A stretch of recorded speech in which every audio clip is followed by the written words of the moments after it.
Front Row MMA, and here we are at SPG Mainline in Manchester with Cage Warriors standout, I think it's fair to say now, Matt. And Matt, you've come off your third Cage Warriors win on the trot. First off, what was it like out in Grozny? Have you ever been anywhere like that before, and what was that experience like? Yeah, Grozny, a completely unique experience. I don't think I've ever been to a place like that before. It was a nice place. We were treated really well, and it's a place with a massive MMA. There's a huge interest in MMA to the extent I'm sat watching the TV in the hotel room, and every couple of channels you're going to see something about MMA or sambo or judo or wrestling or something like that. So there was huge interest in MMA out there. Being a Westerner out there, was there any culture shock at all, or are you not there long enough to experience it? What was most eye-opening about the place? Yeah, not so much culture shock. I mean, everything we experienced was fairly familiar. I think I never actually made it outside of a hotel because we were up to the fight and weighing in and that sort of thing, and then we went to the venue, and then we pretty much bust out as soon as the fights had finished. So I know a few of the guys who had to walk around, so they had some good experiences out there, and it wasn't at all like we all read horror stories on the internet before we went out there, and it just wasn't like that at all. It felt fairly safe. Now, you go out there, and I apologize, Mr. Boylan, now, because I'm going to kill this name. Badutin Sharapudinov, I think, is somewhat close. Was this a new opponent? Yeah, glad you had to pronounce that and not me.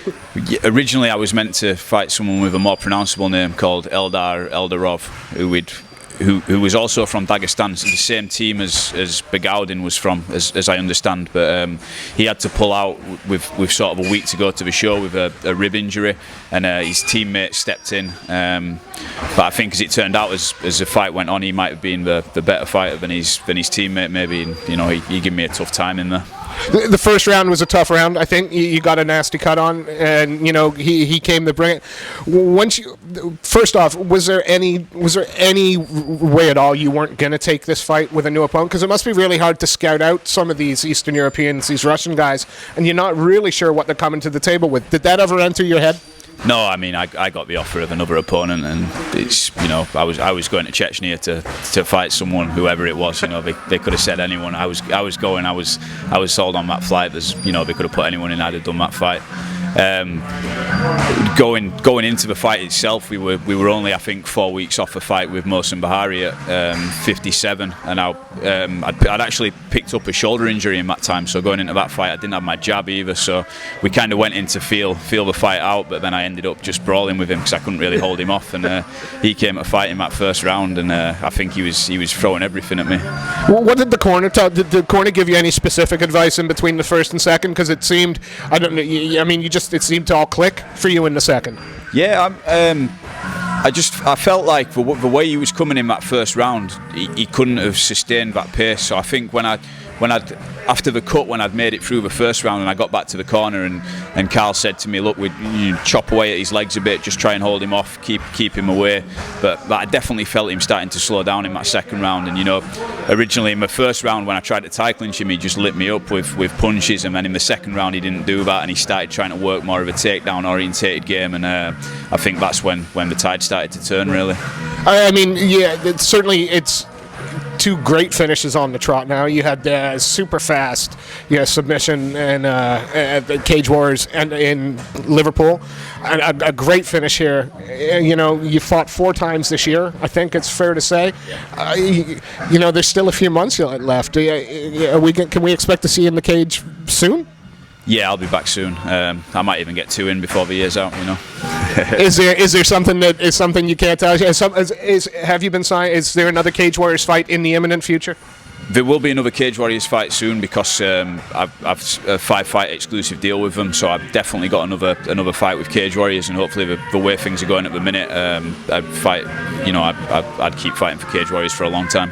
They've got the Carden in October, London, I believe. Any chance you're going to appear in, or is that just far too soon?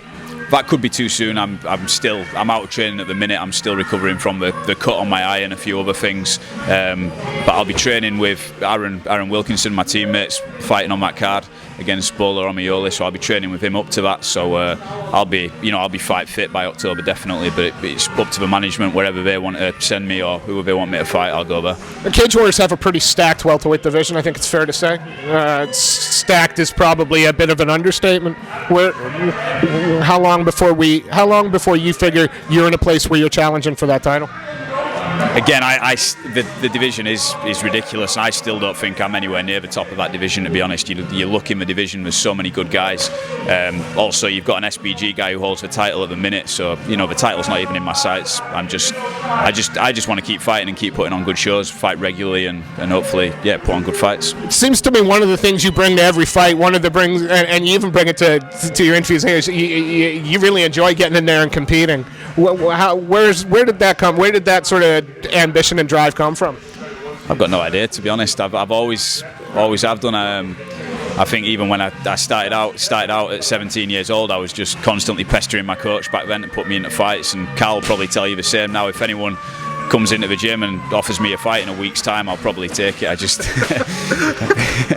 maybe I'm a masochist. I'm not sure.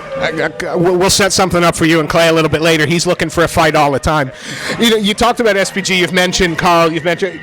This is one of those gyms that everybody knows, but perhaps nobody really knows just how good the gym and the guys here are.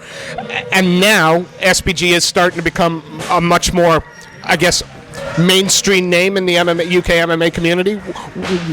Why? What is this gym done right? I think we've been around for a long time, and we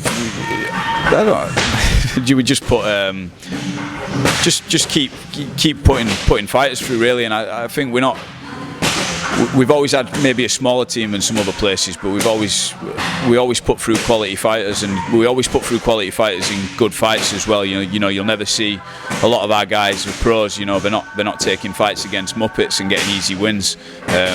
Everyone here, everyone on the team wants hard fights, and they want to do well. And I think that's people are starting to realise that a bit, and hopefully as we move on, more guys coming through now, like Aaron, as I've mentioned already. There's Jordan fighting on Cage Warriors in Cardiff. Dave Graham's got an exclusive deal with Cage Warriors.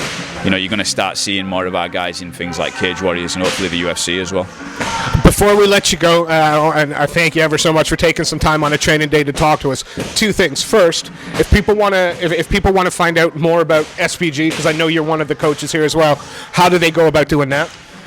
And pop down to the gym and chat to us. We're on Sheffield Street, just next to Piccadilly Station in the centre of Manchester, or head over to sbgmainline.com, I think it is. I got to tell you, I love the look of panic on a fighter's face when you ask him to do something like that. It would be like the look I have when the door closes in the cage. And also, before we let you go, is there anybody you want to give a shout out to, any sponsors you'd like to thank? Yeah, I'd like to thank my team, my coach Carl Tanswell, everyone at SPG, all my teammates who helped me train, Toxic Fightwear for hooking me up with gear, and also to Joe Lloyd, my physio in Bolton at joelloydphysio.com, who's helping me with a few niggles and getting me ready to fight again. I want to thank you again ever so much for your time. We look forward to seeing you fight again, and it's, as you say, even hopefully twice this year. Thanks very much, Matt. Pleasure.